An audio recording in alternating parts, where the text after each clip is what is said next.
വിൽക്കാൻ തയ്യാറാണെങ്കിൽ ചൈനയുടെ താരിഫ് വെട്ടിക്കുറയ്ക്കാൻ തയ്യാറാണെന്ന് വ്യക്തമാക്കിയിരിക്കുകയാണ് അമേരിക്കൻ പ്രസിഡന്റ് ഡൊണാൾഡ് ട്രംപ്. ദേശീയ സുരക്ഷാ കാരണങ്ങൾ ചൂണ്ടിക്കാണിച്ച് ടിക്ടോക്ക് നിരോധിക്കാൻ നിർദ്ദേശിക്കുന്ന ബില്ല് US ജനപ്രതിനിധി സഭ ഇതിനോടകം തന്നെ പാസാക്കിയിട്ടുണ്ട്. ടിക്ടോക്കിന്റെ ഉടമസ്ഥതയിൽ നിന്നും ചൈനീസ് മാതൃകമ്പനിയായ ബൈഡാൻസ് ഒഴിഞ്ഞില്ലെങ്കിൽ US-ൽ ടിക്ടോക്കിന് നിരോധനം ഏർപ്പെടുത്താനാണ് തീരുമാനം. ഇതിനായി ഏപ്രിൽ 5 വരെയാണ് ഡെഡ്ലൈൻ നൽകിയിരിക്കുന്നത്.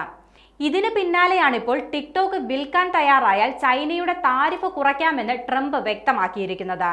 ഇക്കാര്യത്തിൽ ചൈനയാണ് തീരുമാനം എടുക്കേണ്ടതെന്നും അവർ അത് വേഗത്തിൽ ചെയ്യുമെന്നാണ് കരുതുന്നതെന്നും ട്രംപ് പറഞ്ഞു.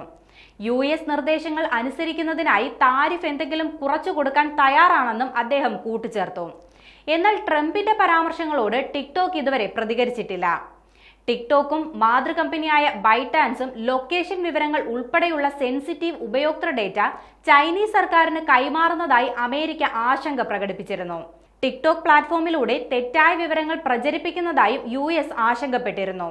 ഇതിന് പിന്നാലെയാണ് US-ൽ ടിക്ടോക്ക് നിരോധിക്കുന്നതിനായുള്ള ബില്ല് പാസാക്കിയത്. 170 കോടി അമേരിക്കൻ ഉപയോക്താക്കളാണ് ടിക്ടോക്കിനുള്ളത്. ഇതിൽ കൂടുതലും യുവാക്കളാണ്. സുരക്ഷാ കാരണങ്ങൾ ചൂണ്ടിക്കാട്ടി 2020-ൽ ഇന്ത്യയും ടിക്ടോക്ക് നിരോധിച്ചിരുന്നു.